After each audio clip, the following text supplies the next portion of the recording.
Within the cold, unyielding walls of the Tower of London, a girl of just 19 spent her last hours rehearsing the act of dying.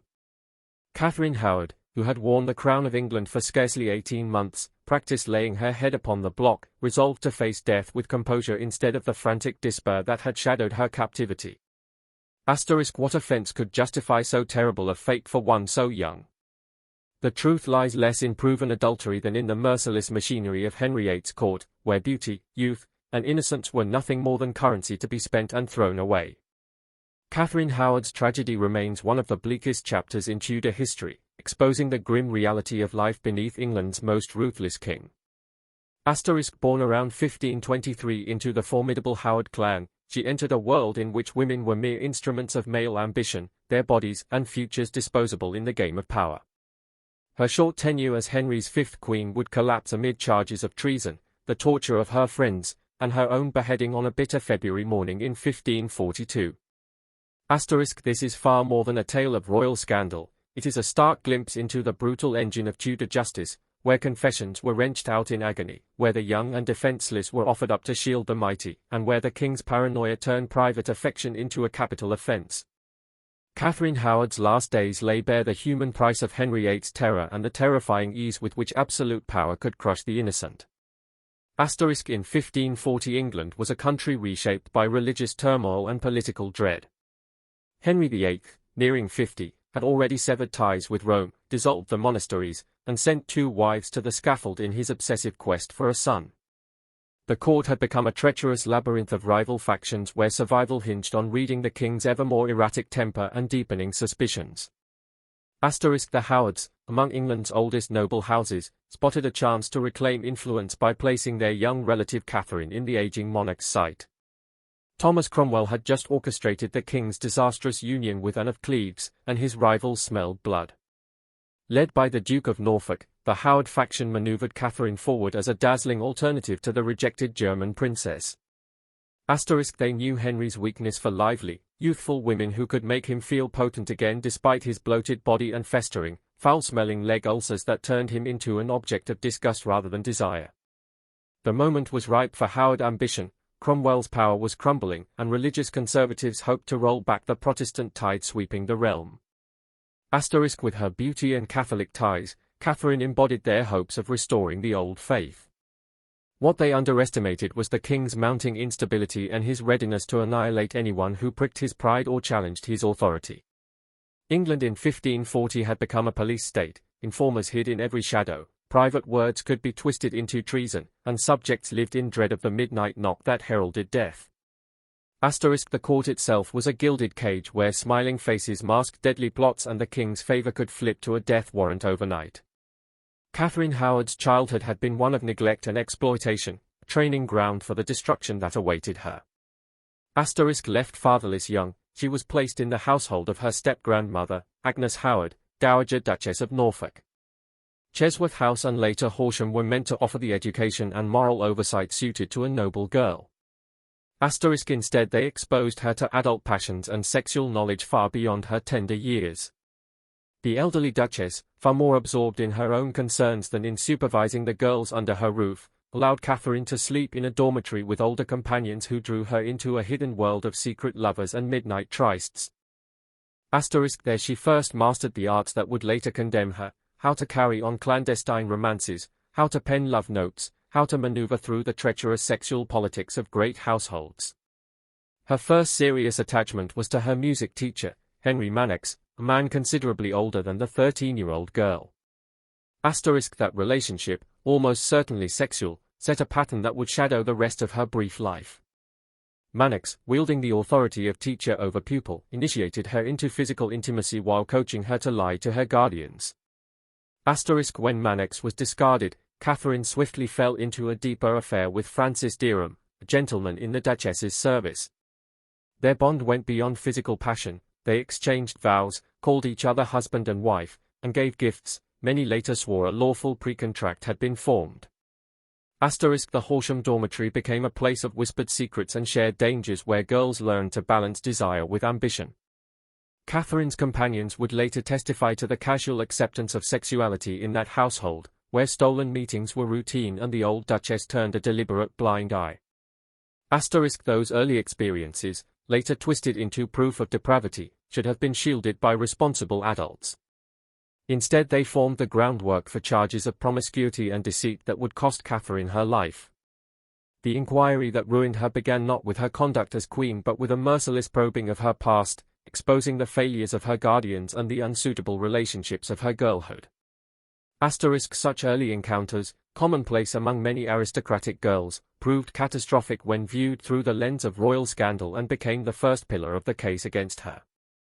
By 1540 Catherine Howard had caught Henry VIII's eye, yet the road to becoming his fifth wife was littered with the wreckage of his earlier marriages and the corpses of those who had displeased him.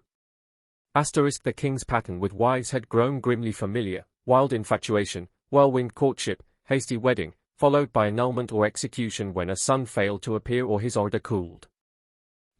Catherine rose just when Henry was most susceptible to flattery and the fantasy of renewed youth. His fourth marriage, to Anne of Cleves, had been a humiliation from the instant he saw the woman he crudely called his Flanders mare. The union was never consummated, and Henry burned to be free of it. The Howards understood the king's mind perfectly. They had already given him one wife, Anne Boleyn, who had died on the block for failing to bear a living son. Now they gambled another young kinswoman, wagering that Catherine's freshness and charm could succeed where Anne had failed.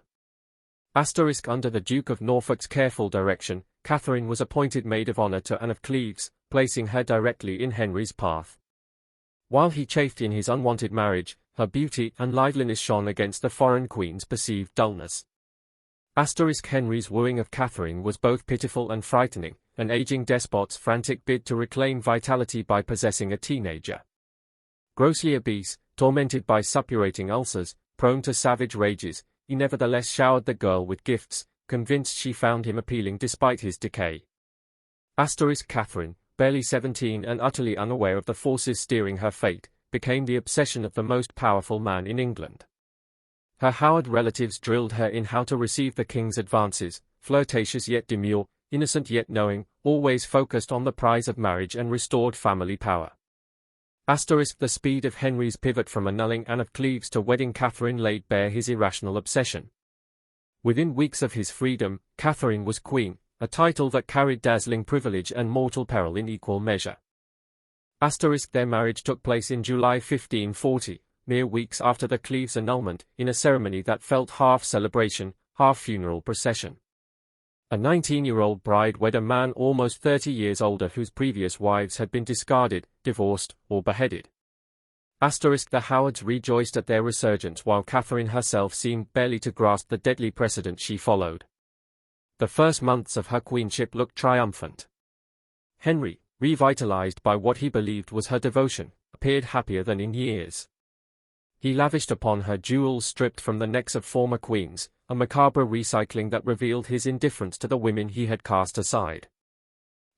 Catherine threw herself into her role with youthful delight, the pageantry, the gowns, the authority. She pleaded successfully for prisoners, including some jailed for faith, revealing a kindness that won admiration. Yet the same traits that enchanted Henry left her exposed.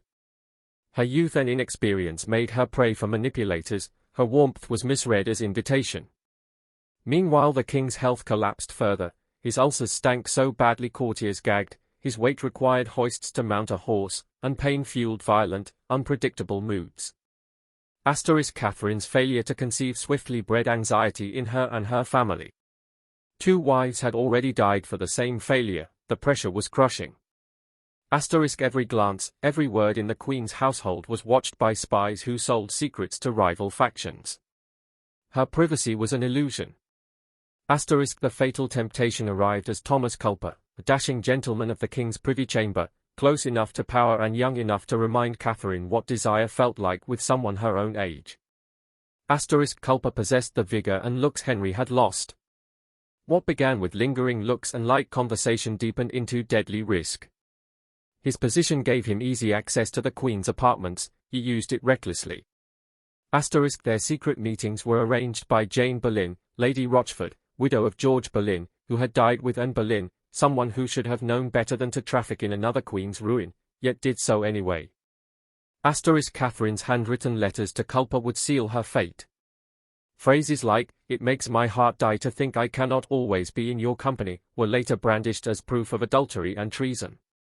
Asterisk meetings occurred in her chambers or secluded spots on progress, arranged with codes and go-betweens. The very secrecy that protected them also proved premeditation. Asterisk Culper's motives, love, ambition, or thrill, remain murky, but his recklessness was undeniable. Asterisk over months the affair grew bolder, caution eroded by passion. Both seemed to forget the scaffold waiting for anyone who cuckolded the king. Asterisk the net tightened in October 1541 when Catherine's past exploded into the present. John Lascelles, a religious reformer with a grudge against the Catholic Howards, told Archbishop Cranmer what his sister Mary Hall had seen years earlier in the Duchess's dormitory, Catherine's liaisons with Manox and Dereham. Asterisk Cranmer, torn between duty and dread, slipped Henry a letter with the accusations while the king was at prayer. Henry's first reaction was furious disbelief. He ordered the informer seized. But evidence mounted, and disbelief curdled into icy rage. Asterisk the investigation was merciless. Dereham and Manox were racked until they screamed details of teenage encounters. Culper, arrested soon after, admitted private meetings but denied consummation, possibly truth, possibly a plea to lessen his torment. Asterisk Lady Rochford broke under questioning, revealing the elaborate cover-ups she had engineered. Asterisk on the 14th of November 1541 Catherine was confined to her apartments, stripped of most servants, bombarded with interrogations designed to shatter her. Denied pen and paper, cut off from the world, she swung between hysteria and silence. Asterisk questioners harried her about Dereham's possible pre-contract and pressed for admissions of adultery with Culper. Terrified and uneducated in law, she gave muddled, contradictory answers that only tightened the noose. Asterisk her health crumbled, weight fell away, sleep fled, her hands trembled uncontrollably. Every symptom was noted as evidence of guilt. Asterisk her fate was never in doubt, only the manner of her death remained. Parliament was summoned to pass a bill of attainder, condemning her without trial, without defense, by legislative fiat. Asterisk the charges were tailored to destroy her while sparing the king embarrassment, concealing a lewd, past, adulterous intent with Culper, imagining the king's death. Torture-tainted testimony, her love letters, servants' tales, all were presented as proof of calculated treason. Asterisk Culper and Dereham were condemned, Culper's status earned him the axe, Dereham suffered full traitor's horrors. Lady Rochford's apparent madness posed a problem, until Parliament obligingly ruled insanity no bar to execution for treason. Asterisk the attainder sailed through both houses, no one dared defend a queen the king had discarded. Asterisk on the 10th of February 1542 Catherine was rowed to the Tower and lodged in the same rooms once held by Anne Boleyn, a deliberate cruelty. She asked for the block to be brought to her so she could rehearse the posture of death, determined to meet it calmly. Asterisk she spent her days in prayer, dictating letters of remorse yet still denying adultery as queen. She remembered her servants with touching generosity. Asterisk told on the evening of the 12th of February that dawn would bring the axe, she prayed through the night, calm and resigned. Asterisk at first light on the 13th of February 1542 she walked to the scaffold inside the tower walls. Dressed in black velvet, she laid her head on the block she had practiced upon.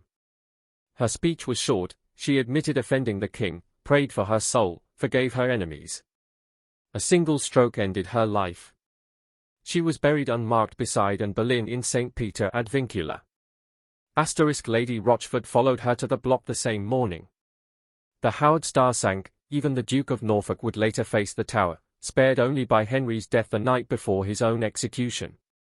Asterisk Parliament hastily made it treason for any future royal bride to hide her sexual past, a law born of paranoia. The Protestant reformers who helped topple Catherine grew stronger, the Catholic Howards were crushed. Asterisk Henry blamed the teenage girl entirely, casting himself betrayed victim rather than murderous husband. He soon hunted wife number 6. Asterisk modern I see Catherine Howard less as the wanton of old chronicles and more as a child groomed, exploited, and finally slaughtered by a tyrannical system. Her crimes began with statutory rape by today's measure. Her marriage was arranged by men who used her as bait. Her affair, if it was consummated, was the desperate grasp of a lonely teenager married to a repulsive tyrant. Her story is not just Tudor scandal. It is a timeless warning of what happens when absolute power meets youthful vulnerability, when a girl's body is a pawn, and when justice bends to the whim of a wounded king. Katherine Howard, barely more than a child, paid with her life for the ambitions and fears of the men who surrounded her. Her ghost still walks the tower, a reminder that history's darkest chapters are written in the blood of the powerless.